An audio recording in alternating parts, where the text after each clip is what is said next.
You're watching Moms Matter. I'm your host, Shirin Yadigar. And back in the studio, I have Brooke Goldstein, who is the founder of End Jew Hatred, and Michelle Atjut, who is the director of strategy and mobilization. And wow, these two women together, when I tell you this energy and what they're doing, it's so profound and so important. I just want to give you a big hug and a big kiss because I'm so proud of all the great work you're doing. You're amazing, amazing. Brooke, I want to start with you. What is End Jew Hatred? Why did you create it? So, End Jew Hatred is the first ever Jewish civil rights movement in America, if you can believe it. We've never had a civil rights movement, and it's about time, and it is the civil rights movement of our lifetime. And the sole purpose of the organization is to, well, it's not an organization, it's a movement. It's not a 501c3, it is a movement. And anyone can belong to the movement. If you believe in ending Jew hatred, you are part of the movement. And we are using these strategies and tactics of minority rights movements that have been successful in the 21st century and just applying it to the Jewish community. And the key is grassroots mobilization. We are empowering Jewish community in the world to stand up for themselves.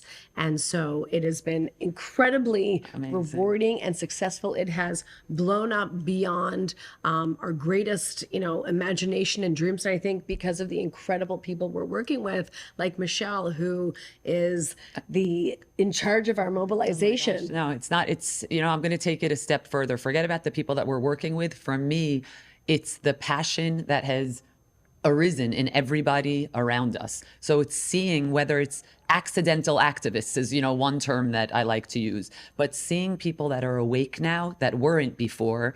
Sad that they have to have woken up, but I'm thankful that they did, and seeing that everybody wants to do something, and it's just incredible. And that's really what this is all about. And I think that is what is, the trajectory of our movement has just been, on fire because people want to do something, and it's incredible. But you're giving them something to do. I mean, it's incredible, Michelle, the messages, these WhatsApp chats that we're on. I mean, that's how we met. And I thought this woman's incredible. Letters to professors, letters to administrators, everything you can imagine. Absolutely. I mean, you're nonstop. Nonstop. No, it's totally nonstop. But with that, I think that my energy comes from both passion and from everybody that's part of all of our WhatsApp groups that comes out to rallies with us. We have so many different levels. We have these WhatsApp chapters that are just incredible. So Shirin, that's where we met. That's where I have people that are spending half an hour a day clicking and signing every letter. But now don't forget, we have all the volunteer activists and volunteer attorneys that are drafting those letters. So I have my chats with all of them and other smaller grassroots orgs that are phenomenal and get those letters out. If I post it to our 3,000 people in one chat, other people by chain reaction are posting it to their chats. That's right. So sometimes we can see on the back end how many clicks on that letter are occurring. We see 20,000 clicks on a letter to WashU about a professor that said something deplorable. So, it's truly, truly incredible to see it in action and to see people in action. So, yeah, that's just one piece of the puzzle that's just phenomenal. And to see the diversity of the people that Michelle's mobilizing. I think the movement has brought unity to the community, whereas I think before October the 7th, we were incredibly divided. The community has been divided on religious lines. We've been divided on political parties. But end Jew hatred is something, ending Jew hatred is something that we all can agree on, and standing up for ourselves. 100%. It's so interesting that you say that because, the way that our WhatsApp chats are structured, we have action item chats that are admin only. So that's where I push out 30 things a day, do this, sign this, come here, come rally. But then we also have chat groups that are general chats, 1,000 people with differing opinions. And those are not admin only, open to, just as you're saying, discussion. So now on top of everything else that we're doing, I would say a few times a day, Michelle, please tell so-and-so, no politics, so then I'm also camp counselor in addition to attorney, even though I'm not a real attorney, but being a fake attorney trying to draft these letters. But point being, you see there, we have differences, we have differing opinions, but as a movement, we're nonpartisan. And that's what we keep stressing. And at the end of the day, we're nonpartisan, but we're keeping our eye on the prize of ending Jew hatred. And that's what unites us all, which is it's very, very heartwarming, actually, that even with the arguing and sometimes one person saying this, that, at the end of the day, we're all in it for the greater good of what we need to accomplish. So that's pretty amazing as well. It really is incredible to watch. I mean, Brooke, is this what you imagined when you thought about this movement? Is this what you imagined? When we first launched it, I went to our board and our donors and I said, look, there's a 50% chance that we can succeed and there's a 50% chance that we're going to fail. And I think also Michelle has spoken recently a lot about how pre-October the 7th, the type of mobilization we're seeing right now is not possible. We've been doing rallies and direct actions for several years. And I think the most that we got at our rallies were, between 200 and 500 people. And now within 48 hours, we're able to mobilize, between 1,500 and 2,000 That's people. what it is. It's a different world. It's a different world. I know, I've said this story last night as well, but pre-October 7th, we knew, you knew, people that were in this space knew what was going on. Right.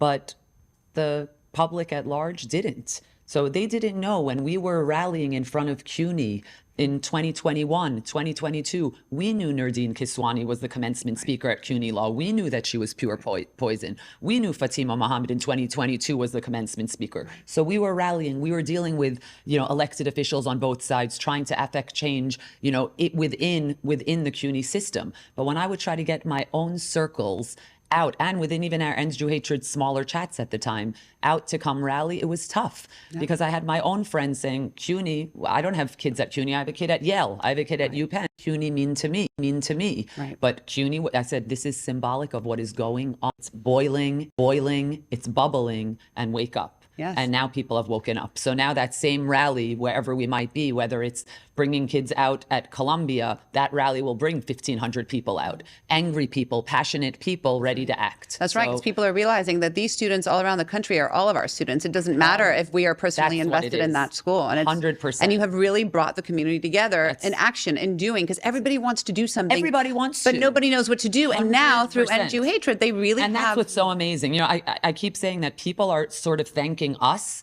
which is so odd to me. They're thanking us for giving them something to do, but for us to have these thousands and thousands of people working for us tirelessly, I said we should be having some sort of, award ceremony for all of our amazing volunteer activists. They're literally spending hours doing work with us on behalf of, fulfilling our mission of ending Jew hatred. It's really, really amazing. I think it's also a credit to the Jewish community that we are natural organizers, especially women, especially moms, that we have something in us that we want to do and we dedicate ourselves and we work overtime for it. And Totally. I think one of the things that the movement has done kind of unintentionally, there was no directed strategy, is rise up this new generation of women leadership. Also, I know you're going to have Alex on, Michelle's daughter, who is an incredible rising star, who is so articulate, who has done incredible things on campus. And I think this is the future for our community, empowering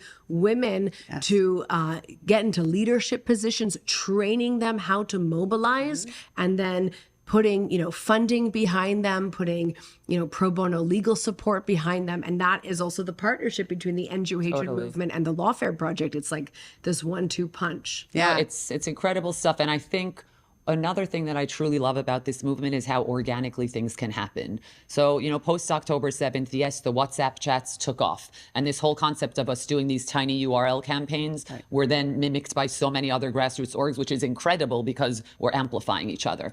But then we also came up with the concept of, hey, we need to garner campus parent leaders from the parent level. So then we made another chat. So now I have a chat, which you're in as well as a Columbia and USC parent.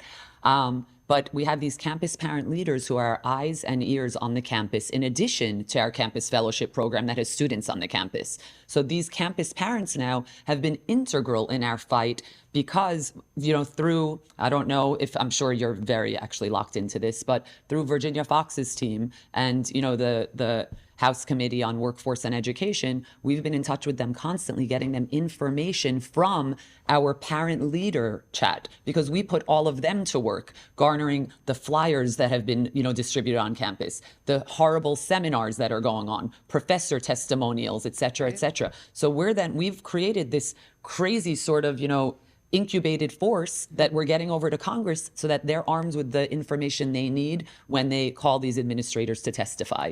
So that's just these are just sort of things that happen organically that are then huge parts of the movement really making change. So it's pretty incredible. And what I've seen happen is the power of Jewish unity. Yes, we are a minority community, and we are relatively small in number compared to other minority communities. But when we unify and direct our efforts, we can really affect change.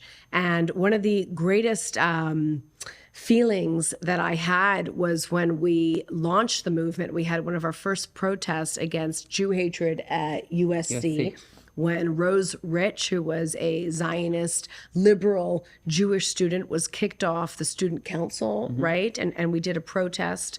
We had people come who identified as pro-Trump, who identified as anti-Trump. And I got an email from one of the participants saying, I want to thank you for organizing this protest and for launching the movement, because I, as a pro-Trump Jew, have not stood next to a Democratic Jew for the last 4 years and chanted the same thing. And we both chanted End Jew Hatred on campus. And I think that's the power of the movement, because the issue that we've been facing as a community, which is, pure racist discrimination, has been falsely categorized as a political issue. And I think that was a lot of, the pushback when we asked people initially to get involved, when you ask them to post something that's pro-Israel, okay? It's a political issue and people are afraid. But when you asked people to post about a minority rights issue, to post about how they themselves deserve equal protection, you get a different result, and people are more willing to advocate for themselves. I mean, leave it to brilliant women to create this grassroots civil rights movement and to really mobilize. And like you said, it's the women and the moms who are sitting there and who are really now moving and pushing the needle forward. It's really a testament to who you both are to really push this and move it up. And we're all here. We're your minions. We're here to just tell us what to do, and we will move forward and do it. And before we leave today, I just want you to look into the camera. Michelle, I want you to tell everyone out there who wants to belong to this movement how they can join, what they can do, and what your advice is to them on how they can make a difference. Okay, so essentially, be an activist, and there are all different ways to be an activist. So as we were talking about, we have digital activism is one way of being an activist. We have grassroots activism. Come out to our rallies. That's a huge, huge way for the other side and for everybody that is pro-Hamas, pro-terrorist, to see us that we're pro-Western values and pro-civil rights to come out strong. So grassroots activism is huge as well. It's really easy to be a part and I know Brooke had said this, just by wanting to end Jew hatred, you're part of the movement. So Shirin is going to share how you can join our WhatsApp groups, B, follow us on Instagram. It's so simple, at Ends Jew Hatred, because we're constantly posting both information as to how you can be involved, how you can act, what our initiatives are, how we're growing, and it's an amazing thing to see. So we really, the beauty is in simplicity. Every action that we come out with is simple but effective. We want to see consequences for Jew-hating actions, and we have seen them. And we're growing, we're mobilizing. Our goal is for everybody to be a part of the movement, regardless of race, religion, where you stand, in terms of Democrat, Republican, independent. We want everybody to stand with us, just like we have stood with civil rights movements forever and ever. So that's who we are. Get involved. You're going to thank us, because it's a movement to be a part of, and we're doing really, really great things. It is. And the truth is really that if you're not a part of this movement to end Jew hatred, in my opinion, you're a racist, really. Absolutely. Why would you be a part of it? If you are against hatred against blacks, hatred against Muslim, hatred against gays, so too you must be against hatred against Jews. Otherwise, like you said, you are showing yourself to be the racist and the bigot you are. And now is the time for the Jewish community to achieve parity and equal protection, because this story has to end. Enough is enough. 100%. We are not going to continue to live in a world where Jew hatred is acceptable. That is just not That's acceptable 1,000,000% to us on point. anymore. Oh, and one more thing, this is actually very important to bring up, is our Ends Jew Hatred Day initiative. Oh, yeah. And the reason why I want to talk about it is because this is quintessentially why, if you're not going to want to support the Jewish community and end Jew hatred, putting geopolitics to the side, everything else to the side. I'm looking at the camera now. So the End Jew Hatred Day initiative launched April 29th of 2022, fell in line with Yom HaShoah Day of Remembrance. And the goal is really to embrace a day of Jewish pride and empowerment and get it on the calendar for good. So it started out with about 5-6 elected officials on both sides of the aisle signing a proclamation proclaiming this day, April 29th, End Jew Hatred Day, in perpetuity. Now, cut to 2023, New York City Council passing this resolution, Richie Torres passing this resolution. Cut to 2024, we got about 40 more elected officials passing this resolution, including Fetterman, the Arizona legislature. This is San Diego mayor. Point being, we have Democrats, Republicans all agreeing on the fact that a day on the calendar is going to be Ends Jew Hatred Day. And we're not going to stop until we get this on the calendar for good. And in line with that, maybe when Alex speaks, she'll speak a little bit about this, is that we had our campus fellows table on campuses for everybody to pass by their table and sign a pledge to end Jew hatred. A simple pledge. We ended up getting thousands upon thousands of people signing this pledge. One paragraph that I stand with the Jewish community and aligns with Ends Jew Hatred Day, I stand with Ending Jew Hatred. And that's the goal. We got people of all different backgrounds, religions, races signing this, because who doesn't want to end Jew hatred? And frankly, if you don't want to end Jew hatred, then you're a racist. So how do people sign the pledge? So we have a link. We have a link that is still live up on our, which again, Sharon, I'll give this to you. We have a link on our website now, and it's also via Instagram in our link tree. So sign the pledge because it's growing. We want to get millions signing that pledge to show that it's truly a nonpartisan issue that spans racial and religious lines. Wow.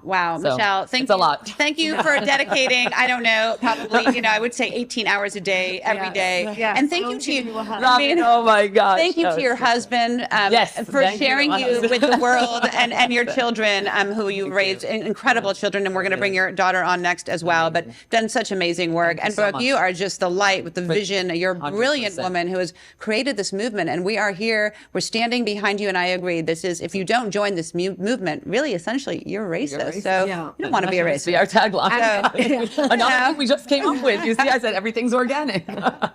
Anyhow, Thank you both speaking for of all you. the great work you do. You really are making this world a better place. And for everyone who's not a part of End Jew Hatred, join. All the links are below. And we are in this together. The more unified we are, we will hopefully eradicate and get rid of End Jew Hatred in our children's Yes. lifetime. We'll see you all next time.